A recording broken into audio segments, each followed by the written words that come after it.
Hello everyone, Verly here at samahan niyo ako sa isang weekend na puno ng quality time. First up, dito kami ngayon sa Fort Pilar, bibili kami ng kandila.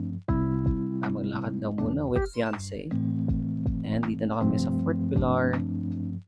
Usually dito talaga kami pupunta kasi mas maganda dito mag-pray at magbigay ng thanks sa ating Panginoon. And hindi na kami at prayer namin and we prayed together. Fiancé, pauwi na kami at bumili kami ng flowers. Ang ganda ng flowers, no? After namin dumaan sa shrine, pumunta kami dito sa isang spot na bago lang namin na-discoveryhan dito sa Mayla Arcada. At ito ay ang Work Lab sa Buanga City. Napaka-relaxing ng vibe dito. Maganda mag-unwind, mag-enjoy, mag-chill, perfect sa pagtrabaho or pag-aral. May free coffee sila, water at snacks na din. Cozy ang space. At ngayon, kita niya dyan, kumukuha naman ako ng coffee. Mga coffee is life. Yan, tapang stare lang. Habang selfie mirror.